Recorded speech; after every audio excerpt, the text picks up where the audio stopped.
Hello friends, నమస్కారములండి. నమస్కారములు, ప్రేతులాళ్ళండి, సలామాలికులండి, ఏండి సశ్రీకాలంలండి, ఓం శక్తి మోములండి, ఓం శక్తి మోము. ఈ కమాలమైన సరుగులో మాటలు, సత్యమైన మాటలు నీతో నాతో ఇండియా అమ్మ కనకదుర్గమ్మ మనిషితో మాట్లాడుతుంది.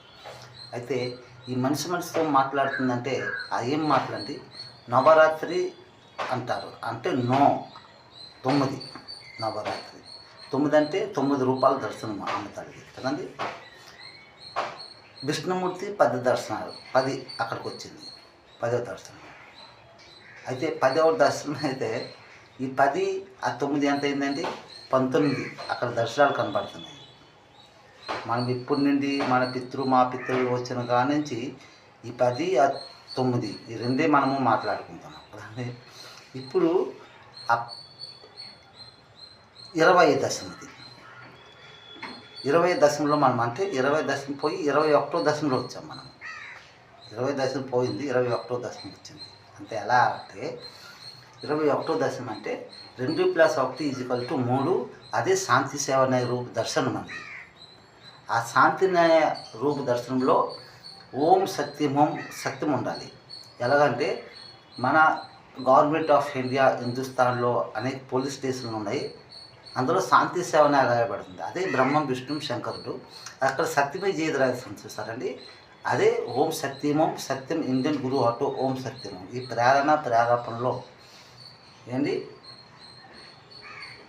మన హిందుస్థాన్ మొదటి మహిళా ప్రధానమంత్రిజీ గారు స్వర్గీయ శ్రీమతి ఇందిరాగాంధీజీ ప్రేరణ.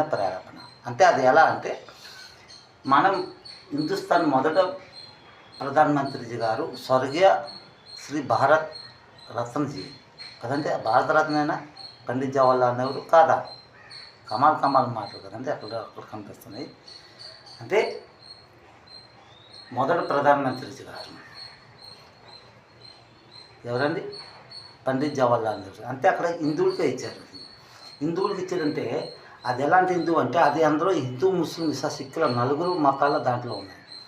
అంటే మనం ఇక్కడ గ్రహించాలి, ఆలోచించాలి ఏంటంటే ప్రతి ఇంట్లో హిందువులే జన్మిస్తారు ఏమండి. ఆ తర్వాత కొన్ని సంవత్సరాల తర్వాత జ్ఞానోపదేశం వచ్చిన తర్వాత వాళ్ళ మనసు ఎలా నడిస్తే అలా నడుస్తుంటారు. అంటే బాప్టిజం తీసుకున్న క్రిస్టియన్ అయిపోవడము, లేదా కట్ చేసి ముస్లిం అయిపోవడము ఇలాగ అవుతుందన్నమాట. కాకపోతే సిక్, పంజాబీ సిక్ ఓం సత్యం.